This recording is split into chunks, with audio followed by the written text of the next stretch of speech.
Okay, hello everybody. Welcome. We are live now on Facebook, on LinkedIn, and on YouTube. I am Rabbi Chernitsky, Director of Chabad of Newfoundland. Always a pleasure to be here. Just waiting on some of the Zoom participants to log on. We'll get right into it. Believe it or not, it's actually the last class for this series for the Letters of Light.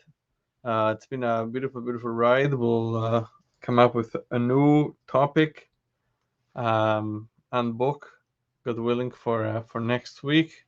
A new series. Suggestions are always welcome. Maybe just thrown in the garbage and never considered again, but you could always try. Just kidding.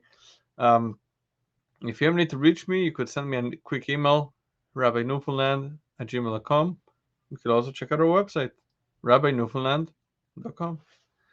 Okay, so this is actually the last class, as I said, because Tov or Sof is the last letter of the alphabet, last letter of the Hebrew alphabet, the 22nd letter.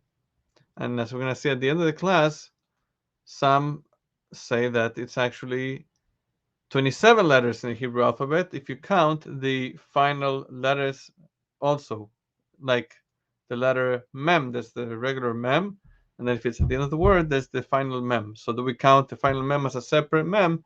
That is a discussion, quote unquote, and each one of these numbers is significant, and each one represents something else, and we'll speak about that once we get into the class. So we're 2 minutes in, so we're going to start. Anyways, the class is being recorded if the people that are coming late, and that's okay. Things happen, not a problem. So let's begin. It's a bit harder to do things with the brace. Okay, so how does the Tov sound like? Okay, so it could be a Sof or a Tov. The Ashkenazi pronunciation, if the letter has a dot, it's called a Tov. Without it, there's a Sof. The Sephardim pronounce it the same. So it's a Tov for the Sephardim, with a dot or without.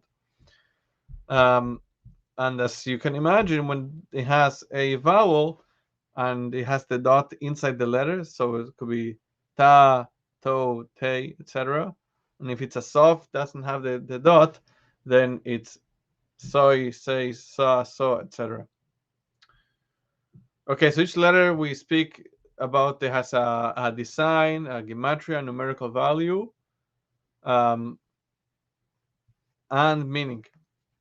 So some explain that the Tov, this letter we're speaking about, the last letter, it's like the letter Dalet and the letter Nun put together.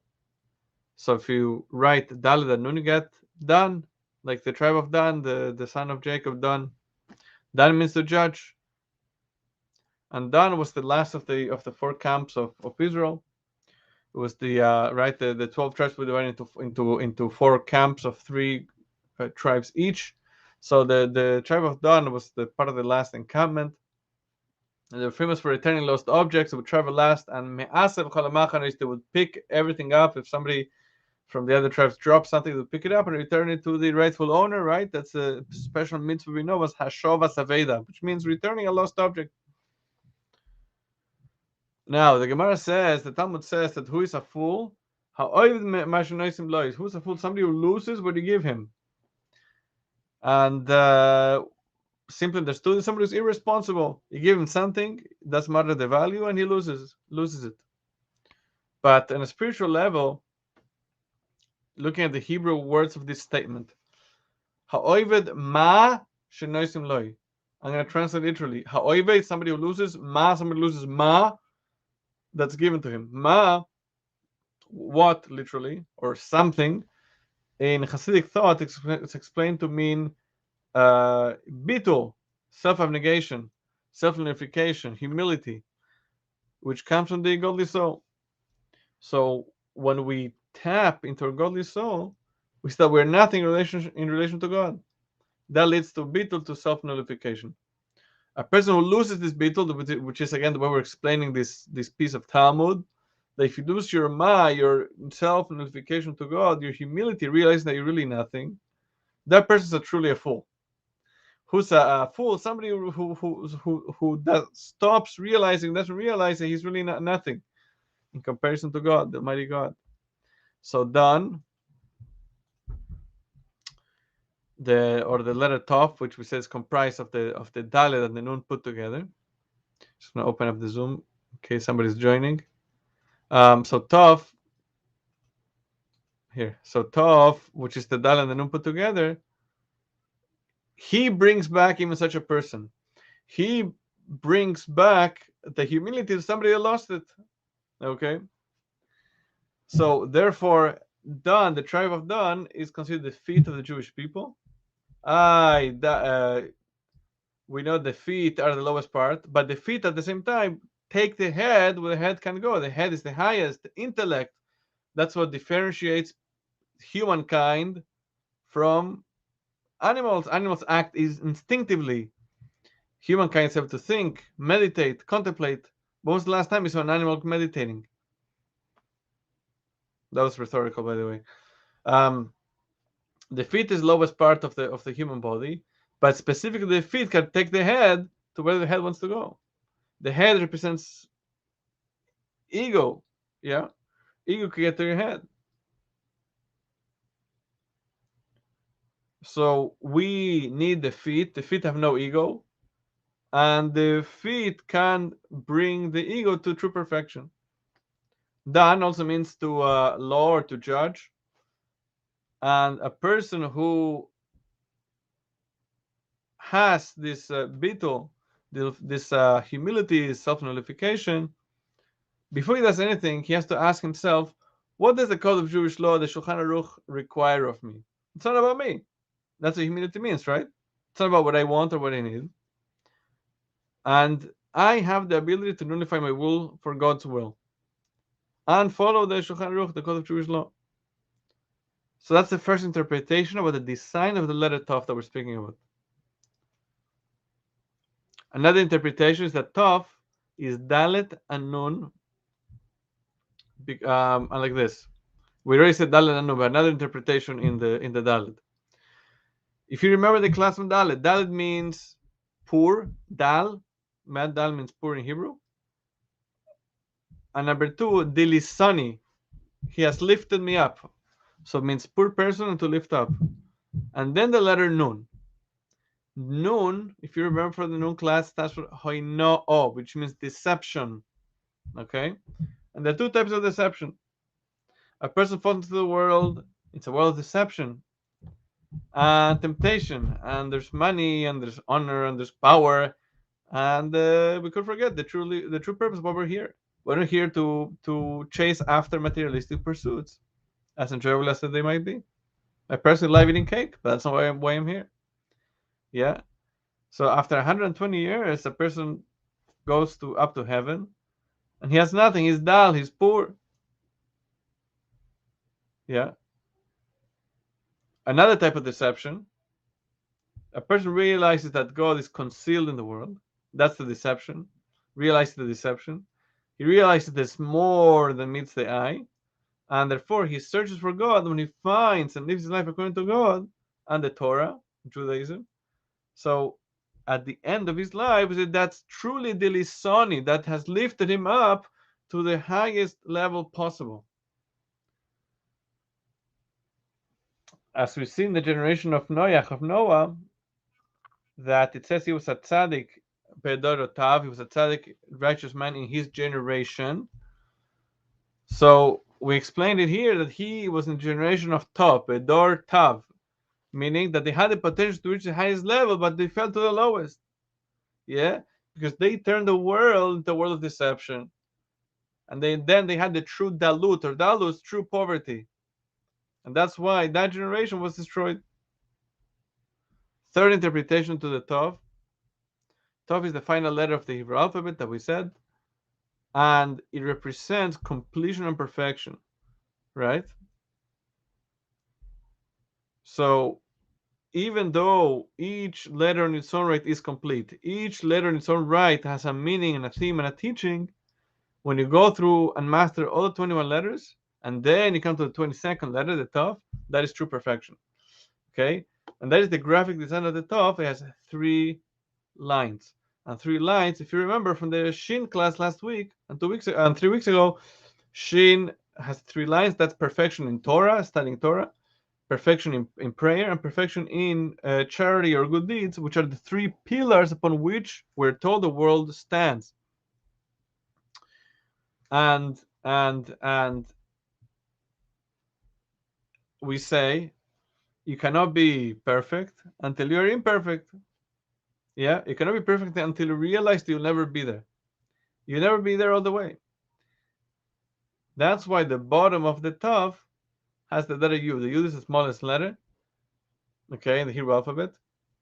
And it's also the letter that begins every letter. So to speak, every letter is composed of a Yud and then the continuation of the letter. Since it's the smallest letter, every letter contains within the Yud. Okay? So to be complete, to have the Vav, you need humility. You need to have that Yud, which is the smallest letter, that aspect of humility. So you have the 3 lines that Shin has to: perfection in Torah, perfection in prayer, perfection in charity and good deeds. Then there's one more level. That's perfection of humility. That you diminish yourself, right? Because the Tov has numerical value, the gematria of 400. Yeah? Because that's when you master every aspect of reality more than the letter Shin. Shin has the 3 lines. Tov is even more than that because it's the recognition that you're never complete. And the 4th line, the other 100 is that humility. There's a famous answer. There's a famous story with the fifth Rebbe of Chabad, the Rebbe Rashab. Excuse me. When he was 5 years old, he asked his grandfather, known as the Tzemach Tzedek, Rabbi Menachem Mendel Lubavitch, the 3rd Rebbe of Chabad, not to be confused with the Kurin Rebbe, who has the same name. And he was crying. And his grandfather asked, "Why are you crying?" And he said, "We're learning in Cheder, we're learning in school, that God revealed himself to Abraham, to Avram Avinu. And I'm crying because how come God revealed himself to Abraham but not to me?"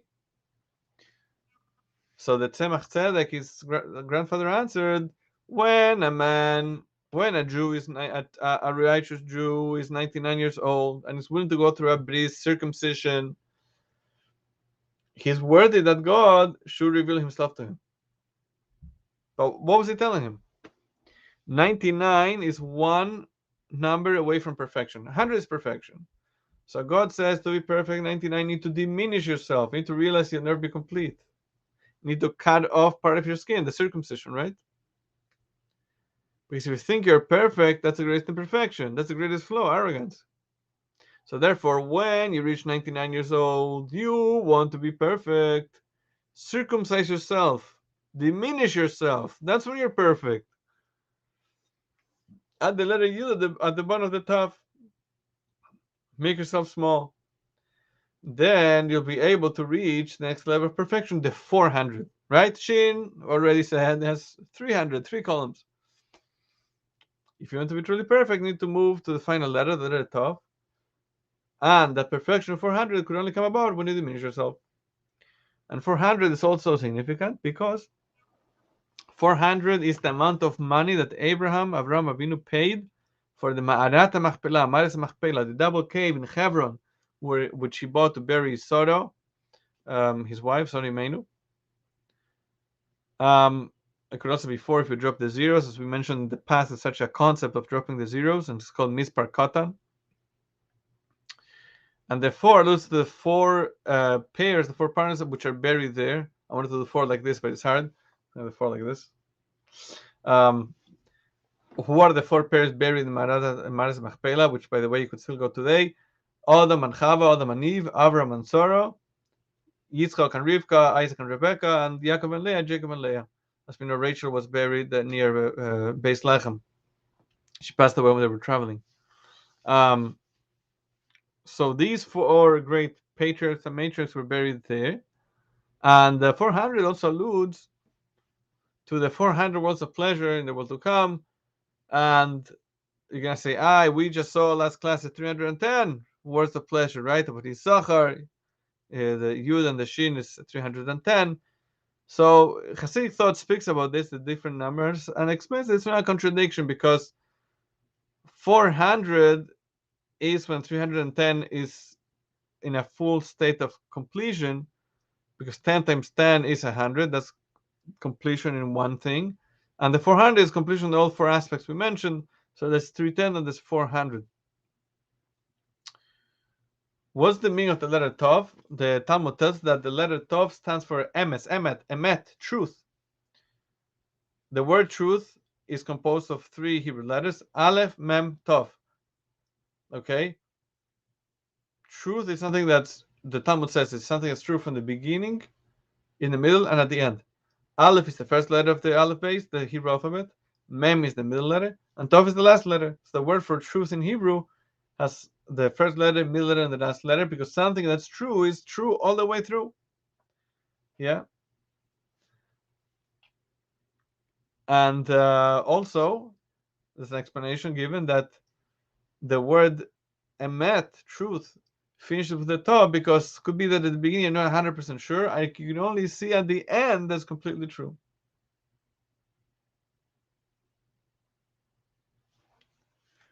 We also find this emet, aleph, mem, tov in the Chumash, in the five books of Moses. The beginning of the Ten Commandments is aleph, Anochi Hashem Elokecha. The beginning of the first Mishnah in the Tractate of Brachos is a mem meimosai, and the first letter of the first tractate of the Talmud is Tana, the Tov, emet, truth. So it's the three beginnings of the written law, Mishnah, and Talmud. Tov, the letter Tov also alludes to the Tchias Amesim, Tchiat Ametim, the resurrection of the dead in times of Mashiach. That after a Jew lives in the world, after the days of creation, after the world reaches its ultimate completion through Mashiach, perfection, then there's the resurrection of the dead. And this is what I was mentioning at the beginning, that there's a concept that some say there are 27 letters, not 22 letters. So I see 27 if you add the final letters, so the letters that have the way it's written at the beginning or the middle of a word, and also a different way when it's at the end. And those are menat pach, the mem, the nun, the tzadik, the pei, and the chof. Okay, and the way the numerical value works is different.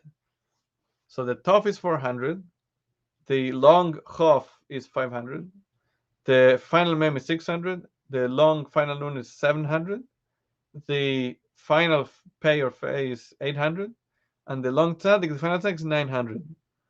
And if you add all of them together, all the letters, including the doubles I just said how much they're worth, you get 1,775.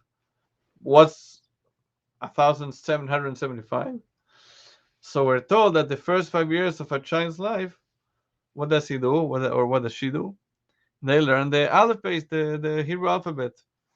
And the Hebrew word for year, Shana, Shin, Nun, and Hey, has the numerical value, the gematria of 355. So 355 times 5, the first 5 years, is 1,775. Yeah. So the first 5 years is learning the letters of the alphabet, and there's 27 letters according to this view, and that 27 spells out Zach, right? The Zain and the Chof. Zain is 7, Chof is 20, and so if you want to have purity in your life, Zach, because Zach means pure or refined, then you need to learn the 27 letters of the Hebrew alphabet, the Aleph base. And with that, my dear friends, we conclude Letters of Light. We conclude the lessons on the Hebrew alphabet. If you missed any, we have the wonderful recordings here on Facebook, LinkedIn, and YouTube. If you can't find them, just send us a comment here, or you can send me an email, rabbinuffel@gmail.com. Hope you enjoyed it. Have a good evening. Again, if you had any questions about the class, you could also drop us a comment here or send me an email. Take care and stay safe.